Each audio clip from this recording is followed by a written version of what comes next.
পোশাক পরা মানুষগুলো হলো সার্ভাইভাল এক্সপার্ট, আর লাল পোশাক পরা মানুষগুলো হলো অ্যামেচার, যারা হয়তো জঙ্গলের পরিবেশের সাথে মানিয়ে নিতে পারবে না। ব্লু টিম, ব্যাগগুলো নাও আর আমাকে ফলো করো। তোমরা টানা কতদিন জঙ্গলে থেকেছো? সবচেয়ে বেশি 3 মাস। মানে শখ করে? হ্যাঁ। ও মাই গড। তোমাদের মধ্যে কতজন আগে ক্যাম্পিং করেছো? তোমাদের মধ্যে কতজন এখানে 1 মাস টিকে থাকতে পারবে? ও মাই গড, ওদের অবস্থা এখনই খারাপ। আমি জানতাম যে ব্লু টিম সুবিধা পাবে, তাই খেলা শুরুর আগে আমি রেড টিমকে চ্যালেঞ্জের কথা জানাই, এমনকি তাদের দোকানেও নিয়ে যাই যাতে টিকে থাকার জন্য সব দরকারি জিনিস কিনতে পারে। ঠিক আছে, দেখাও তো কি কি নিয়েছো তোমরা। আমার কাছে দড়ি আছে আর এই যে ফ্লোরে একটা ও, টার্প আছে। তুমি কি একেবারে 24টা জলের বোতলের প্যাকেট কিনে এনেছো?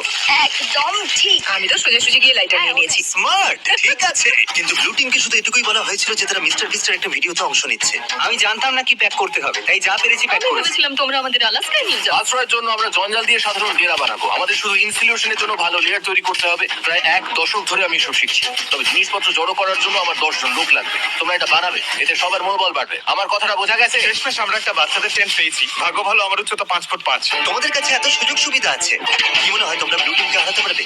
হ্যাঁ, যদিও ওরা প্রফেশনাল। আমাদের কিছু যায় আসে না, আমরা আমাদের মতো প্রফেশনাল। আচ্ছা আচ্ছা, আমি শুধু সেটাই করছি যা সিনেমায় দেখছি। আচ্ছা, ওরা কি এগুলো শখ করে করছে? তোমরা কত রাত থাকবে? প্রতিটা রাত আমি এখানে বড়দিন পর্যন্ত থাকতে পারবো। আমাদের চলে যেতে বলা হচ্ছে। জঙ্গলে কষ্ট করাই ওদের শখ। Good night.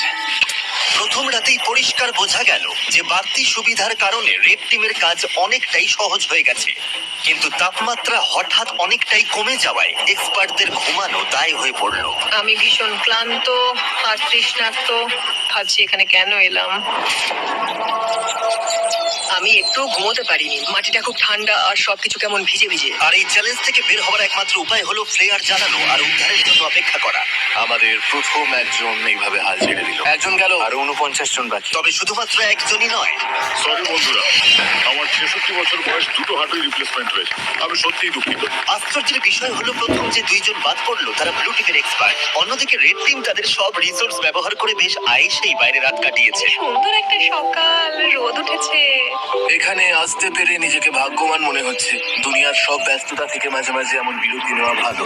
এর মধ্যেই এক্সপার্টরা বুঝতে পারলো যে তাদের ডেরাগুলো দ্রুত ঠিক করতে হবে, না হলে তারা আরো সঙ্গী হারাবে। এই ডেরাগুলো মানে শুধু এক গাদা কাঠি নয়, প্রায় 1 ফুট পুরু করে পাতার স্তর দিতে হবে। আর এতে আমার মনে হয় সবারই একটু বেশি পরিশ্রম অবশ্যই হবে। যখন বৃষ্টি শুরু হবে এই পাতাগুলি আমাদের বাঁচাবে। ও, তোমরা 3 জনই ওখানে? হ্যাঁ, ভাই, ওদের ফোর্টটা তো বিশাল। তোমাদের কি মনে হয় এটা বৃষ্টিতে টিকবে? সেটা জানার একটাই উপায় আছে। আমরা আমাদের শেল্টার বানাবো যাতে বৃষ্টির মধ্যে ঘুমোতে না হয়। তাই আমরা ছাদ তৈরি করছি যাতে খাবারগুলো নিরাপদ আর শুকনো রাখা যায়। এটা তোমরা বানিয়েছো? হ্যাঁ, পরে সার্ভাইভাল ভিডিও বানানোর সময় তোমাদের ঠিক বলেছো। আমাকে শুধু একটা কল করবে। হয়তো দরকার হবে। এক্সপার্টরা যখন তাদের লিমিটেড রিসোর্স ভালোভাবে ব্যবহার করছিল, অ্যামেচাররা তখন তাদের সুযোগ সুবিধাগুলো দ্রুত নষ্ট করে ফেলছিল। তোমরা শুধু এইটুকুই করেছো। কথা দাও যে তোমাদের কেউ মারা যাবে না। কথা দিচ্ছি, আমরা ঠিক আছে। কথা দিলাম। দিন গড়িয়ে রাত হতেই অ্যামেচাররা বেহিসাবির মতো সব নষ্ট করতে থাকলো। আমি জানি ওরা অনেকক্ষণ পরিশ্রম করছে, অনেক শক্তি ক্ষয় করছে, কিন্তু বেশিক্ষণ টিকবে না। কিন্তু এক্সপার্টদের পরিশ্রমের ফল পাওয়া শুরু হয়ে গিয়েছিল। দেখো, এটা 4 সিজনস হোটেলের থেকেও ভালো। আমার মনে হয় আমাদের রাতটা অনেকটা আরামে কাটবে। আমরা এই জঙ্গলের মধ্যে একদম বাচ্চাদের মতো ঘুমিয়েছি, দারুণ। আর কারণ আমরা একটা দারুণ ডেরা বানিয়েছি। এটা বেশ গরম ছিল।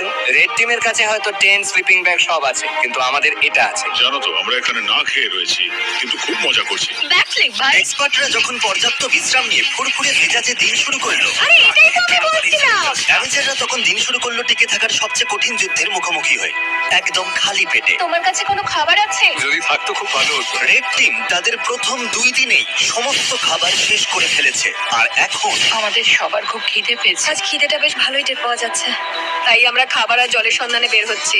আর এদিকে খাবার খোঁজার ক্লাস শুরু হচ্ছে না। সার্ভাইভাল এক্সপার্ট সেথের বুদ্ধিতে ব্লু টিম পুরো জঙ্গলটাকেই একটা গ্রসারি স্টোরে পরিণত করলো। তোমরা এটা তুলে যে কোনো সময় হালকা খাবার হিসেবে খেতেই পারো। সে এমনকি কাঠি দিয়ে মাছ ধরার ফাঁদ বানিয়ে পাশের নদীতে পেতে রাখলো। এদিকে